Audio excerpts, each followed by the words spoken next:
Hi, this is Sarah Mikesell with the Cattle Site, and today we're here with Kent Backus. He is the Senior Director of International Trade and Market Access within CPA here in the United States. Thanks for being with us today, Kent. Thank you for having me. Very good. Tell me a little bit about international trade from a U.S. perspective. Where's the growth and where are the opportunities? Well, when you look at our overall trade, about 85% of what we produce is going to be consumed domestically, and 15% is exported. And over the last year, we've seen our sales grow almost $2 billion. We've exceeded $10 billion in sales, which is a new record. And a lot of that is due to just strong demand for U.S. beef.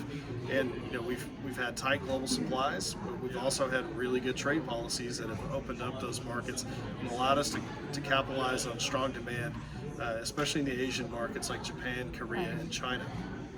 Very good. And you mentioned China.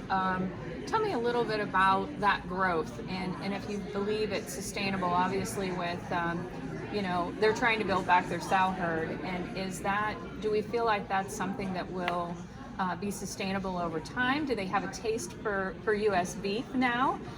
Or do you think that will pull back eventually?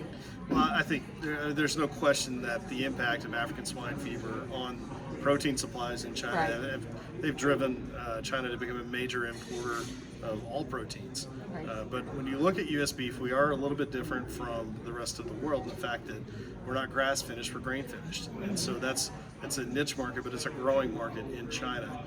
I think our sales there are sustainable because we're able to provide a dependable product, a safe product, a very tasty product, and there's a lot of interest in Chinese importers now that they have firm rules of trade, that they know how to import and they know how to build those supply chains.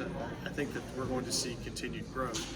And the issue for us in China, for the last decade or so, is the fact that we had BSE-related restrictions, we had hormone bans, we had a lot of non-science-based restrictions, and the Phase 1 agreement removed all of those. Right. And so now, we have a lot of opportunities. The other key provision of that Phase 1 agreement is the fact that China recognizes USDA's authority to approve all of our packing facilities for export, which means that it's not China that's picking, individual packing facilities. It's the U.S. government. And so, no other country has that kind of equivalency. And as a result, you have China approving individual packing plants in countries like Australia and some of our other major competitors, whereas in the U.S. we don't have those burdens. It also means that the United States is not susceptible to some of the political issues that pop up. Unfortunately, trade becomes politicized sometimes, as we've seen with some of our trade partners. So for the U.S., I think we have more predictable access, more stable access, and in trade policy, you want it to be boring, you want it to be predictable because you want the free market to thrive, and to connect producers and consumers. So for China, I think we see it as a good long-term investment. I think we're also cautious as well because we've seen other commodities become overextended in the Chinese market, and anytime you do that, it gives your importers a lot of leverage. Right, they can pull back or whatever the next step is for them. That's right. So we want to diversify our exports. We're fortunate that we have strong demand in Korea, Japan, Taiwan, but all over the world, there are global consumers that want more U.S. beef, and so we're not dependent on one market for exports. So it's a good position to be. And that's so important, right? To keep building and keep investing in new markets, right? Absolutely, and that's why we're not stopping, with Asia. While we've barely scratched the surface with the Chinese market, we see opportunities with the United Kingdom.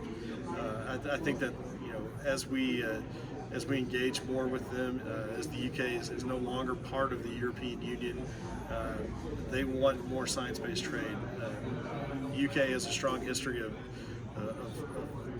being strong advocates for science-based trade, and I think that now that they're free from the yoke of the EU, they'll be able to do that. At the same time, British consumers have lived under EU regulations for 40 years, so we have to have some tough conversations on production technologies, on animal welfare, but I think the key thing is that there's so many similarities in our production practices, our animal health standards, our animal welfare standards too. Right. Our beef quality assurance program, their red tractor program are almost identical. And when you look at our environmental footprints, they're almost identical as well. So there's a lot more similarities and differences, but those are conversations we need to have. Right, and that might be surprising to a lot of consumers. I would think that that some of those standards are very similar in the UK, because you do relate them to Europe and kind of, just a different level of requirements, I guess. Yeah, and I think that globally consumers are looking more at what is the how do my food purchases impact the environment, and they're asking more of those questions.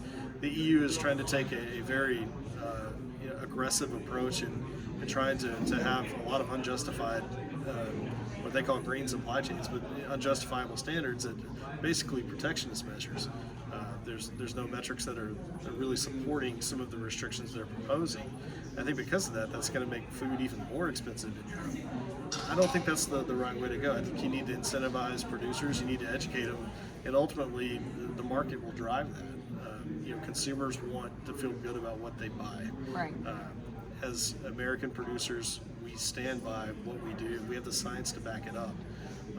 That's not always, what some of the anti-meat folks want to hear. But when you have science on your side and you have a proven track record of improving your surroundings, improving your animal health, and the quality of your product, that's a good story to share. Very good. Well, thank you so much for all the information today, Ken. Thank you very much. This is Sarah Mikesell with the Cattle Site.